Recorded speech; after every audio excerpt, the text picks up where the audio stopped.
Bonjour à tous, j'espère que vous allez bien. Mon congé maternité touche petit à petit à sa fin et voilà, je vais reprendre tout doucement les vidéos. Et pour cette première vidéo de reprise, je souhaitais vous parler de nos imperfections et du jugement. Rien que ça, voilà. Poum, ça donne tout de suite le rythme. Alors voilà, c'est... est-ce que c'est important, est-ce qu'il est important d'être parfait? Comment doit-on réagir quand on est jugé ou quand on juge? Qu'est-ce que la vie essaye de nous indiquer? Voilà, plein de choses. On va peut-être pas répondre à tout dans cette vidéo, mais en tous les cas, ça permettra d'enclencher des réflexions. Donc par rapport au jugement, je pense qu'on a tous tendance à être jugés et à juger. Parfois même sans s'en apercevoir. Le jugement, c'est quelque chose qui peut nous blesser, qui peut nous faire du mal, qui peut nous mettre en colère. Voilà, ça peut générer plein de choses à l'intérieur de nous. Et souvent, on cherche à le combattre. On cherche à se justifier, on cherche à aller à l'encontre, à rentrer, en guerre. Mais au final, ça ne sert absolument à rien, si ce n'est que l'on perd de l'énergie et que l'on se fait encore plus mal.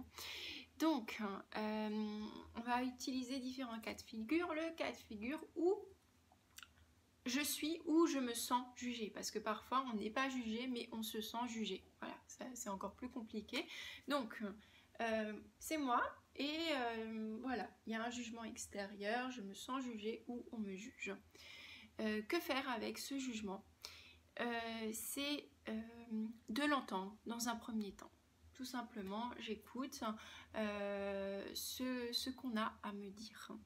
Ensuite, deuxième temps, je laisse ce jugement chez la personne. Si la personne me juge, c'est qu'il y a quelque chose qui n'est pas OK chez elle, tout simplement. Si elle était OK avec elle-même, elle n'aurait pas besoin de juger. Mais voilà, donc j'écoute le jugement, je l'observe de façon objective, mais je le laisse chez la personne qui l'émet. En revanche, ce jugement me touche quand même. Que faire?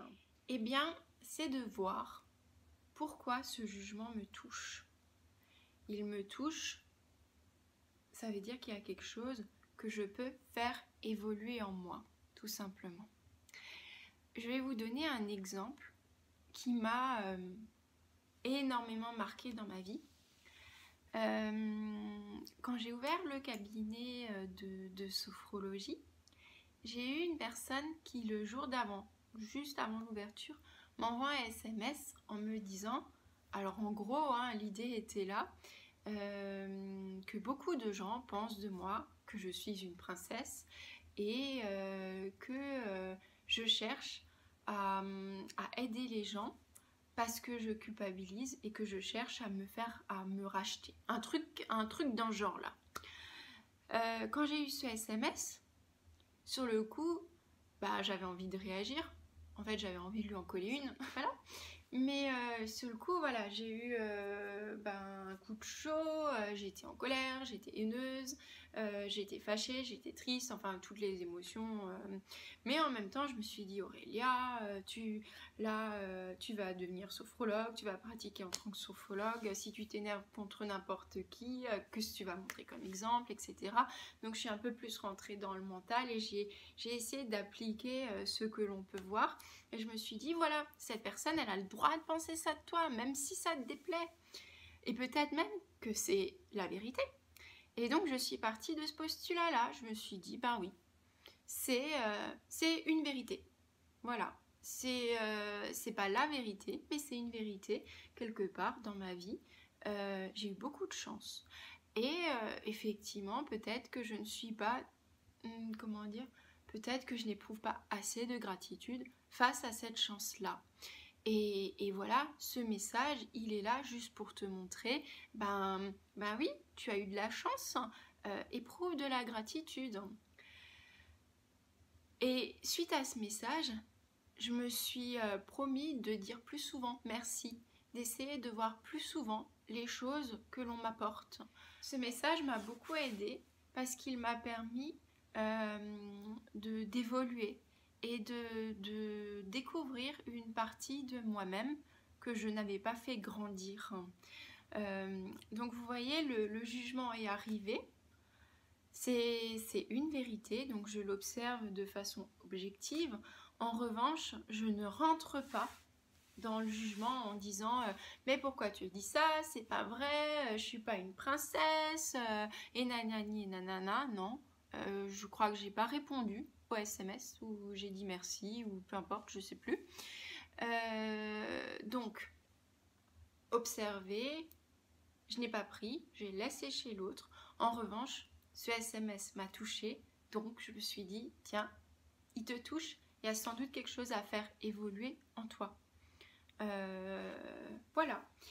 Donc, quand on vous juge, ne prenez pas le jugement.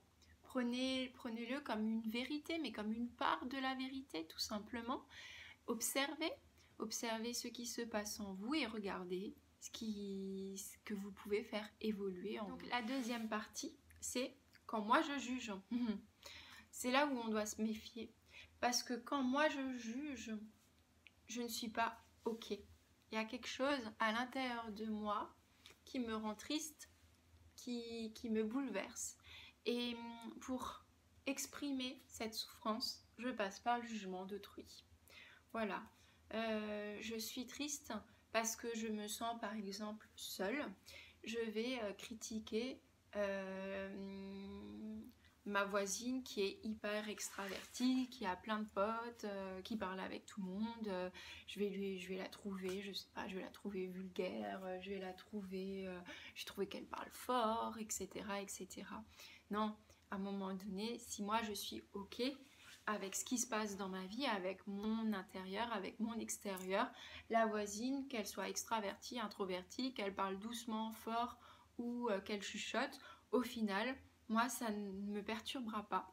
Je vais me dire, ben voilà, elle est comme elle est, et si elle est heureuse, c'est super pour elle, tout simplement.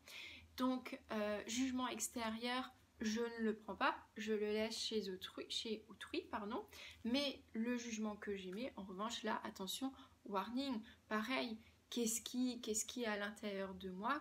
Qu'est-ce que je dois encore faire évoluer? Qu'est-ce que je dois encore faire grandir? Qu'est-ce que je dois encore mettre dans la lumière? Voilà, donc là on a évoqué la partie jugement et ensuite on va évoquer la partie perfection, imperfection. Souvent on cherche à être parfait pour ne pas être jugé ou pour plaire à autrui. Ce qui est un but assez compliqué. Parce que la perfection, je ne sais pas si ça existe. Et en plus, d'une personne à l'autre, ça va changer. Donc, on va se rendre fou à répondre aux attentes d'autrui. On va se rendre fou à se mettre une pression, une charge sur nos épaules. Tout ça pour qu'au final, on ne soit jamais satisfait de ce que l'on fait. L'imperfection, c'est vraiment un cadeau. C'est comme notre vulnérabilité. Moi, ce sont deux choses que je chéris au quotidien, nos imperfections et notre vulnérabilité. C'est ce qui nous permet d'évoluer. Si on vit dans la perfection et dans la force, on n'évolue pas. On se dit, ok, tout est bien, moi je suis super, je suis au top, j'ai besoin de rien changer, je suis là et rien ne changera. Et voilà, on vit dans je sais pas, on n'est pas du tout connecté, on est ailleurs et on n'est pas dans la vie. Nos imperfections, notre vulnérabilité, c'est ce qui nous donne envie de changer les choses, c'est ce qui nous donne envie d'aller vers du mieux, vers du bon. C'est ce qui nous donne, c'est ce qui ouvre notre cœur. Quand on est vulnérable, c'est là où on laisse entrer l'amour. Alors, cette phrase ne vient pas de moi, hein. Elle vient de Jacqueline et Marc, mes profs de sophro. Cette phrase, ils l'ont dite et vraiment, je l'ai imprimée à l'intérieur de moi. L'amour entre dans nos vies quand on est vulnérable. Voilà, tout simplement. Pas quand on est fort, quand on est vulnérable. Donc nos imperfections et notre vulnérabilité, c'est le plus beau cadeau que la vie a pu nous faire. Et c'est pour ça qu'on est humain. C'est pour expérimenter ces deux états-là. Et c'est grâce à ces deux états-là qu'on avance, qu'on grandit, qu'on évolue. Oui, voilà. Vivons heureux et vivons dans l'imperfection, dans la vulnérabilité. On fait de notre mieux. Même si on aimerait s'entendre avec tout le monde, c'est pas toujours possible. On est humain. On a nos casseroles, on a nos parts d'ombre, on a nos parts de lumière. Voilà. L'un va avec l'autre et tout va bien. On fait de notre mieux. On fait de notre mieux et on n'est pas Dieu. On est là sur Terre pour évoluer, pour grandir, pour découvrir tout l'amour que l'on a à l'intérieur de nous et surtout pour se donner de l'amour. Je vous embrasse. N'oubliez pas, vous êtes sacrés et prenez bien soin de vous.